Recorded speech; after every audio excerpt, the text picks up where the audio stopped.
Bismillahirrahmanirrahim. Assalamualaikum warahmatullahi wabarakatuh. Alhamdulillah, anak-anakku kelas 7 semuanya, hari ini sudah Senin lagi.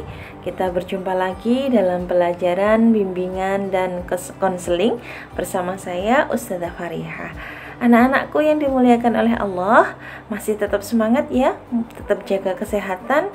Mudah-mudahan Allah segera angkat pandemi ini dan kita segera bertemu dalam kondisi tatap muka. Kita berdoa dulu sebelum kita awali pertemuan kita hari ini. Bismillahirrahmanirrahim. Rabbi zidni ilma warzuqni fahma waj'alni min ibadikas sholihin. Mudah-mudahan anak-anakku semuanya dimudahkan dalam mencari ilmu, memahami setiap pelajaran, dan dijadikan orang-orang yang sholih. Anak-anak, hari ini kita melanjutkan pembelajaran bimbingan konseling 2 minggu yang lalu ya, karena memang hari Senin harus berbagi dengan pelajaran PPKN. Nah, bimbingan konseling ini insya Allah nanti akan berkelanjutan 2 minggu sekali ya.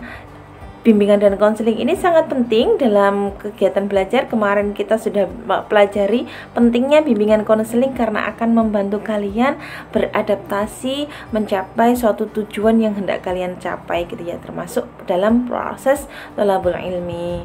Nah, sekarang hari ini bimbingan konseling akan membahas tentang standar kompetensi kemandirian yang harus dicapai oleh siswa sekolah menengah pertama. Ya, kalian sudah masuk ke bangku SMP, tidak lagi anak SD gitu ya. Meskipun belum terasa sekali karena memang kita belum masuk sekolah gitu ya. Biasanya di bulan Agustus itu sudah terasa gitu ya, karena memang sudah hampir masuk ke bulan kedua ketika kalian sudah masuk SMP. Namun ketika daring ini mudah-mudahan sudah merasa bahwa kalian sudah tidak lagi anak SD, namun kalian sudah anak SMP, sekolah menengah pertama gitu ya. Nah, standar kompetensi kemandirian yang harus dicapai anak-anak SMP ini harus saya jelaskan di awal gitu ya, sehingga kalian nanti di SMP itu ngapain sih gitu ya, sehingga nanti nggak ngeblank gitu ya ketika nanti masuk SMP itu apakah sama dengan anak SD atau bagaimana. Nah, kita cari tahu tentang namanya ini tugas perkembangan gitu ya. Apa sih tugas perkembangan siswa SMP gitu ya. Sebelum nanti kita bahas satu persatu tentang tugas perkembangan siswa SMP, kita cek dulu apa itu tugas perkembangan. Nah, tugas perkembangan adalah tugas-tugas yang harus diselesaikan oleh seseorang manusia gitu ya, dalam sebuah fase tertentu. Saya ulangi, jadi tugas perkembangan adalah tugas-tugas atau step-step atau hal-hal yang harus diselesaikan, oleh seseorang dalam mencapai suatu fase perkembangan gitu ya. Dalam usia tertentu orang itu harus bisa ini, bisa itu gitu ya. Misal kalian punya adik kecil di rumah gitu ya. Kalian punya adik kecil di rumah, kemudian dia usianya sudah 1 tahun. Nah, di usia 1 tahun ini tentu adik kalian sudah melewati saat apa? Yang pertama, adik kalian sudah bisa tengkurap, kemudian sudah bisa merangkak, sudah pernah bisa duduk, kemudian dia bisa mulai bisa mengangkat dirinya berdiri. Nah, ini adalah tugas perkembangan anak usia 1 tahun gitu ya. Dia harus sudah bisa berdiri. Kalau belum mencapai itu semua, maka bisa jadi itu ada sesuatu yang salah atau sesuatu yang lain yang butuh diperiksakan gitu ya. Itu secara fisikly gitu ya. Anak ini sudah harus bisa menatap orang yang ya diajak bicara, kemudian harus bisa mengucapkan satu kata, mama atau kakak dan lain sebagainya. Nah, itu yang harus dicapai anak usia 1 tahun. Itu contoh mudahnya. Nah, kalian yang sudah masuk SMP juga punya tugas perkembangan yang sama, dan meskipun ini sifatnya tidak fisik yang terlihat secara langsung gitu ya, Namun karena kalian masa pertumbuhannya sudah tidak seperti anak 1 tahun lagi, maka lebih banyak ini adalah tugas-tugas perkembangan berupa perkembangan pemikiran, sikap gitu ya. Sehingga ada perubahan pola pikir dan ada perubahan pola sikapnya. Itu adalah tugas perkembangan anak SMP. Nah, kita rinci. Nah, ini ada dari mata pelajaran bimbingan konseling, dari buku bimbingan konseling dijabarkan bahwa ada 10 tugas perkembangan siswa SMP. Yang pertama dan yang paling utama, ini yang paling penting gitu ya, karena ini menjadi asas dari level-level selanjutnya. Jadi menjadi asas dari tugas-tugas perkembangan selanjutnya. Yang pertama, anak SMP itu harus memiliki landasan hidup religius. Artinya mengenal arti dan tujuan ibadah dan memaknai dalam kehidupan. Artinya anak SMP nanti baik kelas 7, 8, 9, maksimal ketika sudah kelas 9, anak ini sudah bisa mampu memaknai tujuan ibadah. Ngapain sih saya itu harus sholat? Kenapa saya harus puasa? Apa kewajiban saya sebagai seorang muslim? Gitu ya. Apa konsekuensi dari syahadat yang sudah pernah saya ucapkan di waktu kecil? Ya, ketika saya menjadi seorang muslim, itu apa yang maknanya dalam kehidupan saya. Nah, itu adalah landasan pertama. Maka harus selesai. Artinya sudah harus cari tahu atau sudah mantap dalam dia memahami agamanya, gitu ya. Jadi nanti apalagi kalian masuk pesantren, insya Allah di pesantren kalian akan dimantapkan menjadi seorang muslim yang benar-benar faham agamanya, gitu ya. Kalian tepat masuk di pesantren, apalagi di pondok pesantren Baron. Insya Allah kalian akan dibina, kemudian kalian akan ditempa menjadi seorang muslim yang taat kepada Allah. Mudah-mudahan nanti ketika kalian lulus dari SMP Bina Insan Mandiri dan pondok pesantren Baron, kalian menjadi orang-orang yang bertakwa dan faqih terhadap agamanya, menjadi orang-orang yang faham sekali terhadap agamanya, gitu ya. Jadi sudah tidak ragu lagi, gitu ya. Oh, kayaknya agama itu bagus deh ya. Enggak, gitu ya. Pasti insya Allah, gitu ya, nanti akan menjadi orang yang sangat tahu tujuan dan ibadah itu seperti apa dalam kehidupan kalian sebagai seorang muslim. Itu yang pertama. Nanti jadi harus selesai, gitu ya, harus selesai. Artinya harus terus berkembang, harus terus berupaya untuk mengenal Allah, mengenal agamanya dan lain sebagainya, sehingga nanti menjadi manusia yang bertakwa ketika nanti sudah selesai kelas 9 insya Allah. Kemudian yang kedua adalah landasan perilaku etis, gitu ya. Mengenal alasan perlu mentaati peraturan dan norma yang berlaku. Nah, tugas kemarin PPKN tentang membahas tentang norma. Nah, ternyata ada kaitannya ya sama bimbingan konseling, gitu ya, karena memang pembelajaran kita sinergis, gitu ya, antara pelajaran yang satu dan pelajaran yang lain ada kaitannya. Nah, kemudian kita tahu, gitu ya. Nah, ini juga penting. Kenapa di PPKN tadi ada norma, gitu ya? Kenapa sih kita harus mengikuti norma dan kita harus taat kepada peraturan yang ada? Apa sih tujuannya untuk hidup kita? Insya Allah nanti akan dibahas di BK. Kita akan dibantu, kalian akan dibantu oleh BK untuk bisa, gitu ya, untuk bisa menyelesaikan ini. Kenapa kalian harus mentaati norma, harus mempunyai perilaku yang etis, gitu ya. Sopan dan santun itu seperti apa? Sopan menurut kebiasaan masyarakat itu seperti apa? Dan norma agama juga seperti apa? Norma hukum seperti apa? Dan lain sebagainya. Insya Allah nanti akan dibantu, dan ini adalah satu di antara tugas perkembangan yang harus kalian capai. Yang ketiga adalah kematangan emosi. Nah, maksudnya apa kematangan emosi? Apakah harus marah-marah? Tidak ya anak-anak ya, karena emosi di sini itu bukan emosional. Kalau emosional itu marah-marah, suka marah, itu orang yang emosional. Tapi kalau kita membicara tentang emosi, emosi itu maksudnya perasaan. Jadi kalian harus sudah bisa mengenal atau mengekspresikan perasaan kalian gitu ya. Kalian itu lagi sedih, kalian tahu saya itu lagi sedih loh. Jangan-jangan enggak tahu kalau lagi sedih. Nah, atau yang kedua, lagi bahagia, saya itu lagi bahagia loh gitu ya. Bahagia itu apakah harus terungkup di atas tempat tidurnya, kemudian bantal di atas kepala? Apakah begitu orang yang bahagia? Itu nanti akan kita ajarkan juga insya Allah. Nanti materi-materi BK juga berkaitan dengan begitu hal-hal demikian. Nah, maka di sini anak SMP itu tugas perkembangannya adalah mengekspresikan perasaannya secara wajar.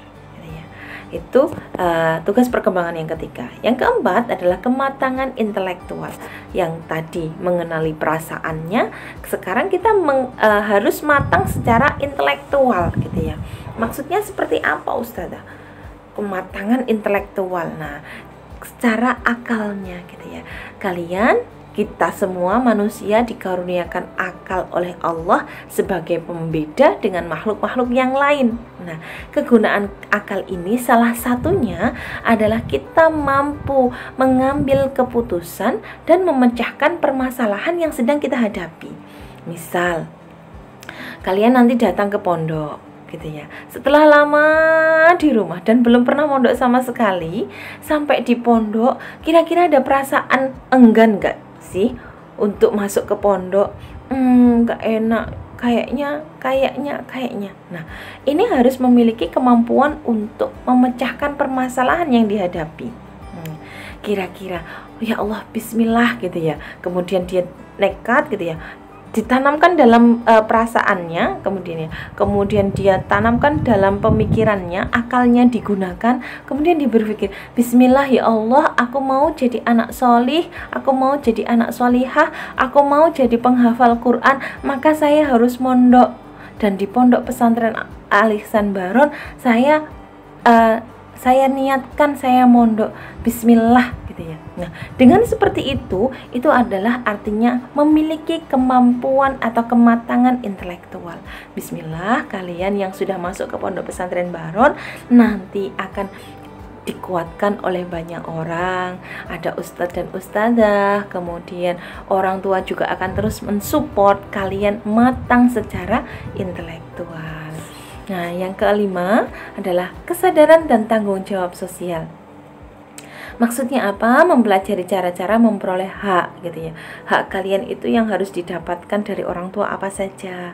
Nah, kemudian hak kalian yang harus didapatkan dari pondok pesantren apa saja. Kemudian, nah setelah tahu gitu ya, memperoleh haknya seperti apa. Nah, yang tidak kalah penting adalah sebelum menuntut hak, tunaikan kewajibannya gitu ya. Memenuhi kewajiban dalam lingkungan kehidupan sehari-hari. Ini waktu SMP gitu ya. Kalian sejak sudah SMP harus sudah mampu gitu ya memenuhi atau harus minimal tahu bagaimana cara memenuhi kewajibannya. Misal kewajiban terhadap agama, waktunya sholat itu saya tuh kapan gitu ya. Saya harus menutup aurat itu bagaimana caranya, itu memenuhi kewajiban. Kemudian saya sudah mendapatkan hak pendidikan terbaik yang diberikan oleh orang tua saya. Nah, itu semuanya adalah memperoleh hak dan kewajiban dan lain sebagainya. Insya Allah itu adalah salah satu gitu ya, yang kelima dari tugas perkembangan anak SMP ya, itu ya. Kemudian yang keenam adalah kesadaran gender. Nah, penting ini ya, sudah SMP jangan-jangan enggak tahu dia laki-laki atau perempuan. Jangan sampai ya. Jelas insya Allah sama orang tuanya sudah dijelaskan, nah kamu itu laki-laki, mondoknya di pesantren Baron yang nanti gabungnya sama anak-anak laki-laki gitu ya. Jadi enggak boleh nanti kamu malah perempuan gitu ya. Nah, harus tahu peran sosial sebagai laki-laki seperti apa dan peran sebagai perempuan seperti apa. Nah, nanti akan tahu laki-laki itu seharusnya seperti apa, perempuan itu seperti apa. Nah, ini adalah kesadaran gender gitu ya. Laki-laki harus seperti apa, kalau perempuan harus seperti apa. Nah, itu nanti insya Allah harus sudah jelas di SMP gitu ya. Perempuan itu tidak boleh menyerupai laki-laki, sebaliknya sama, laki-laki juga tidak boleh menyerupai perempuan. Ini adalah bentuk kesadaran gender yang harus dimiliki dan peranannya dalam kehidupan sosial seperti apa gitu ya. Itu nanti akan dijelaskan. Yang ketujuh adalah pengembangan diri. Nah, siswa SMP ini tugas perkembangannya salah satunya adalah harus mampu atau mengenal kemampuan dan keinginan diri serta menerima keadaan diri secara positif. Mampu mengenal kemampuan. Nah, salah satunya BK nanti akan dibantu nih. Bakat minatnya kalian apa? Apalagi di Pondok Pesantren Baron ada ada penjurusan gitu ya. Nanti kalian yang suka dengan ceramah nanti akan masuk ke kelas Muslim Scholar, calon ulama gitu ya. Nanti kalian yang suka dagang, yang suka entrepreneur, nah nanti bisa masuk ke kelas entrepreneur gitu ya di hari Sabtu. Kemudian ada lagi yang suka dengan sains gitu ya, suka dengan matematika, IPA gitu ya. Nanti bisa masuk ke kelas The Winner gitu ya. Insya Allah nanti semuanya akan dikembangkan. Nah, ini salah satu upaya pengembangan diri yang ada di sekolah kita gitu ya. Nah, dan mampu memaknainya secara positif. Oh, saya itu suka ngomong aja sukanya gitu ya. Kayaknya cocoknya ini jadi ulama gitu ya. Jadi ulama harus mampu menyampaikan Islam gitu ya dengan baik gitu ya. Nah, nanti diajarkan tentang public speaking, nah, dan lain sebagainya. Insya Allah nanti kalian akan mendapatkan kelas itu. Yang kedelapan, ada hubungannya dengan kelas penjurusan juga ya, perilaku kewirausahaan. Nah, ini maksudnya tidak serta-merta kalian harus jualan gitu ya. Oh, anak SMP itu sudah harus bisa jualan. Enggak, maksudnya kemandirian secara ekonomi.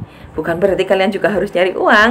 Enggak, tapi ketika kalian dapat amanah uang saku, misalkan ya, dapat amanah uang saku dari orang tua, misalkan besarannya 100.000 dalam setiap bulan.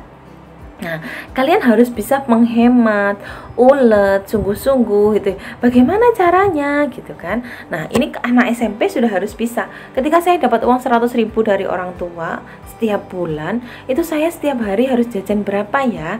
Apalagi saya nggak ketemu lagi nih sama orang tua gitu ya. Kalau di pesantren tidak setiap hari seperti waktu SD, setiap hari, setiap waktu bisa minta langsung nih ke orang tua. Nah, ketika kalian dijatah uang sakunya 100.000 misalkan, kemudian kalian harus ngitung gitu kan. Oh, sehari saya harus jajannya maksimal 5.000. Nah, untuk bisa digunakan yang lain dan lain sebagainya. Nah, itu harus sudah dimiliki kemampuan itu oleh anak SMP. Kemudian selanjutnya kelas 9, nomor 9, tugas perkembangan ke-9 adalah wawasan dan kesiapan karir.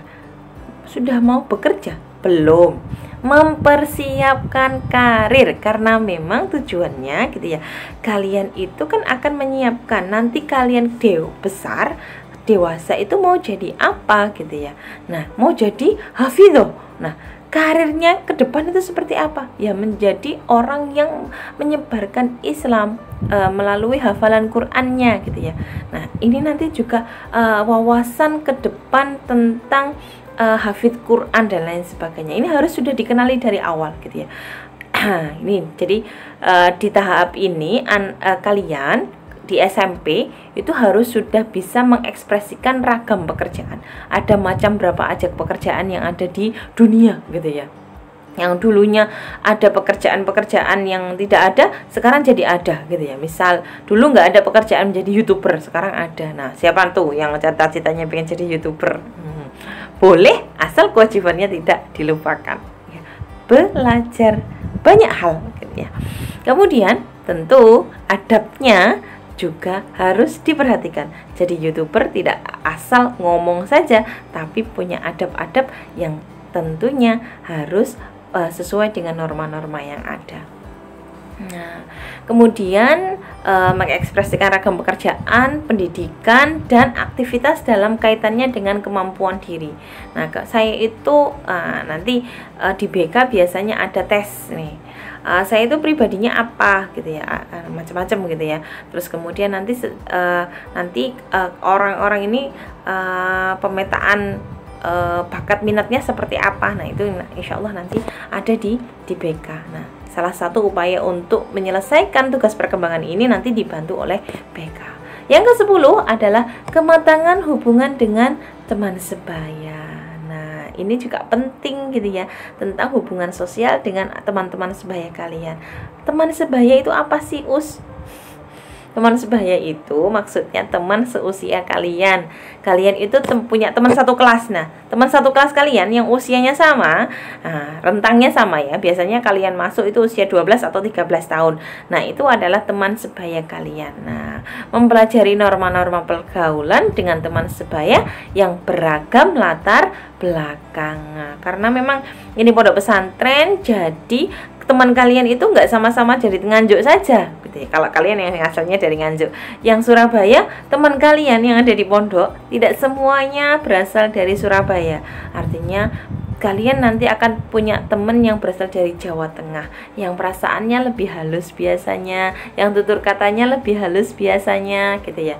Nah, itu kalian harus punya norma gitu ya, cara bersosialisasi dengan teman-teman dengan beragam latar belakang. Nah, itu sudah harus dimiliki oleh anak SMP gitu ya. Jadi itu ada ke-10 hal yang harus 10 tugas gitu ya. 10 tugas yang harus diselesaikan anak SMP. Minimal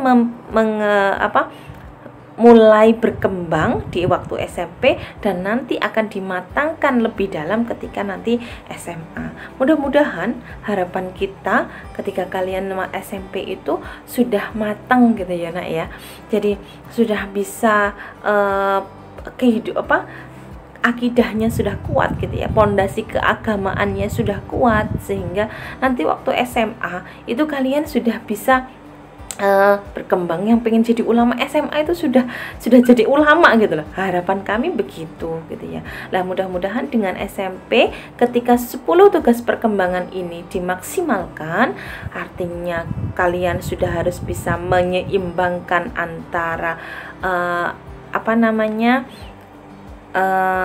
akalnya, intelektualnya, kemudian kecerdasan emosinya, kemudian perilakunya gitu ya. Kalau dapat ilmu itu sudah saya tadi dapat adab bahwa kalau salim itu harus cium tangan pakai hidung gitu ya, nggak pakai pipi lagi gitu ya. Nah, itu kalian langsung dipraktekkan. Nah, itu artinya kalian antara ilmu dan prakteknya sama gitu ya. Dan itu adalah upaya-upaya atau hal-hal yang harus dilakukan atau harus dicapai, harus diselesaikan oleh anak-anak SMP. Artinya harus mulai berkembang ke arah sana. Setidaknya tadi ada 10 hal atau 10 tugas yang harus diselesaikan oleh anak SMP. Kenapa ini penting saya sampaikan? Karena agar kalian tahu tujuan kalian di SMP atau tugas yang harus kalian selesaikan di SMP itu hal-hal itu tadi. Mudah-mudahan dengan apa yang saya sampaikan hari ini kalian bisa memahami tentang tujuan pembelajaran kalian atau tujuan fase perkembangan kalian di masa SMP, sehingga kedepannya kalian bisa menata kehidupan kalian dengan sebaik mungkin. Mumpung masih di rumah, diskusikan dengan orang tua tentang cita-cita, kemudian tentang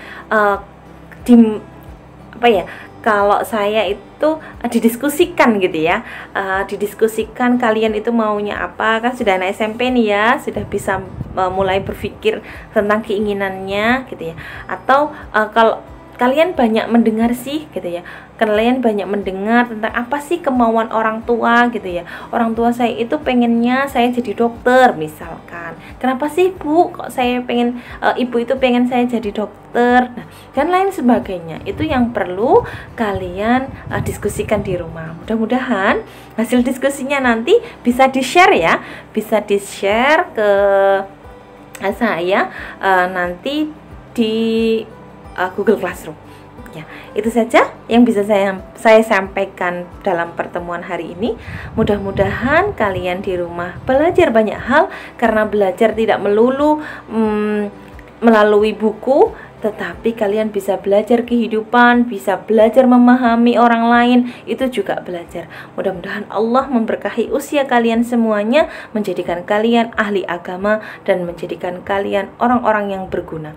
Saya akhiri. Wassalamualaikum warahmatullahi wabarakatuh.